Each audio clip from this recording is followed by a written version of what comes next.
Practicing doctors must keep themselves updated on any new treatments related to their specialty. In the US, pediatricians are responsible for vaccines administration. Do you believe they are kept informed and updated on every aspect of childhood vaccination, or are they expected to conform and simply do what they're told? Look, at pediatricians, not only are they not updated, they never got the correct information to begin with.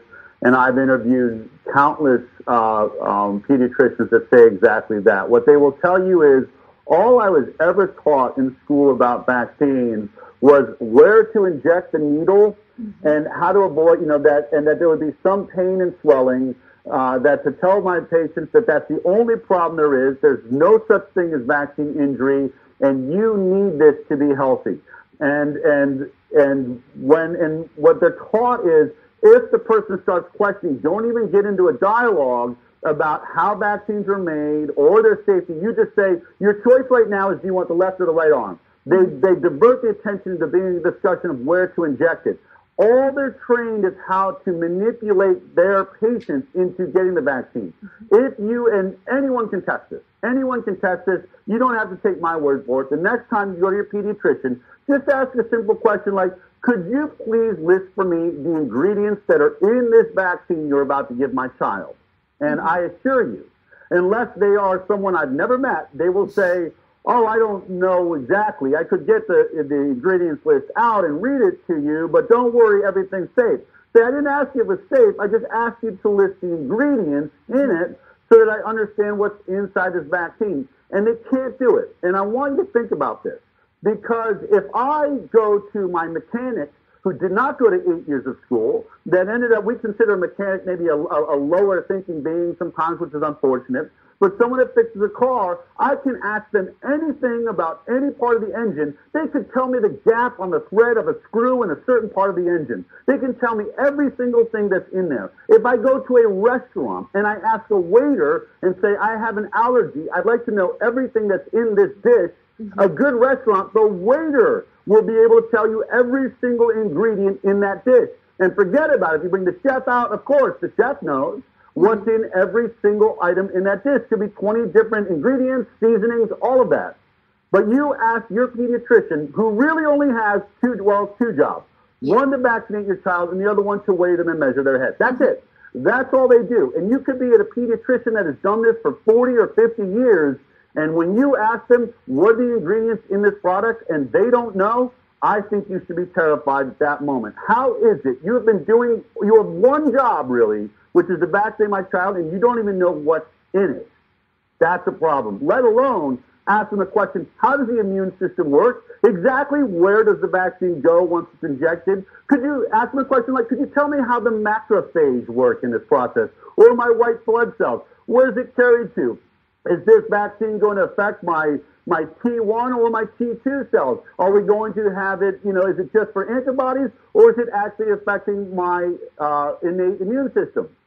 You will get blank stares. I do it all the time. Blank stares. And here's what I realized. I was reading a textbook recently on immunology, and I was thinking, why is it that pediatricians are not immunologists? This is my latest thing. I just thought of it the other day. Shouldn't every pediatrician be an immunologist since that's all that they do? Yet they don't have a clue on how immunology works. And we're handing our babies over to them. And I can't put it any simpler than this. You probably spent 6 months choosing what stroller you were going to use. You looked at crash test ratings on every single car seat you thought about. You weighed, am I going to use stainless steel bottles or glass because I know I don't want the BP, the plastics in there. You went through all of this thinking. And then when it came to injecting toxic chemicals into your baby, you didn't ask one question. You just handed your baby to someone that all they know is I put it here and I inject it, and that's it. So is there continued learning? There isn't even basic learning from the beginning, and that has got to change. It's terrible, and we are asking the same questions in the last days, and we are still waiting for answers. Yes. Yes, and you will. Yes. They can't. it. And it's really, and I want to make this clear.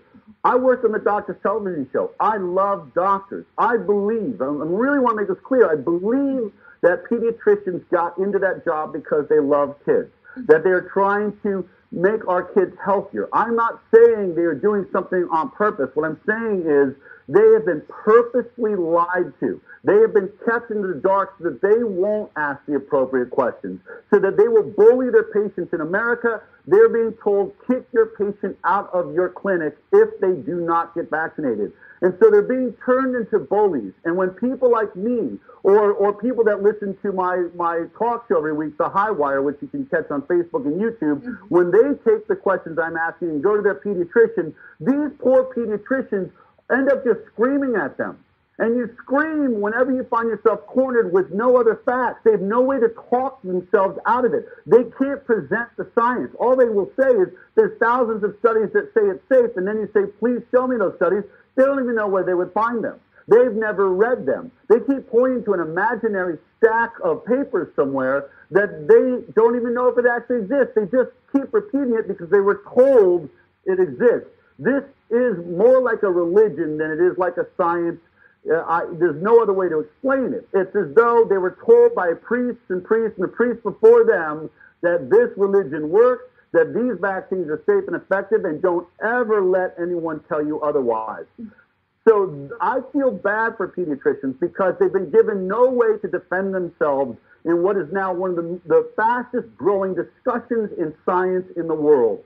And they're sitting there quivering, hoping that someone on top, some big heavyweight, is going to step forward and defend this process, which, by the way, they're not. We're about to have a debate next week where we invited 5 top scientists from the immunology and vaccine community to debate our doctors that are now, like Chris Shaw, who's up in British Columbia, that is investigating the aluminum adjuvants in vaccines. And you know what? We had 5 scientists lined up, and the American Academy of Pediatrics reached out to them last week. And some of the officials from the CDC reached out to those scientists and doctors and told them they are not to be a part of this debate. Wow. That they can't debate us. Think about that. They are so terrified that their science will not stand up against our science that they're pulling them out of the debate. They will not show up on the stage and debate us. That should really be problematic for anybody that wants to say that the medical establishment is standing on the high ground and the anti-vaxxers are just these crazy people. If we're crazy people, why can't they disprove what we're saying? If I'm a crazy person, why did I just win a lawsuit against Health and Human Services with my nonprofit, the Informed Consent Action Network? We are actually on the right side of history, and all of the growing science now in the world is backing up our issue that vaccines are not actually safe.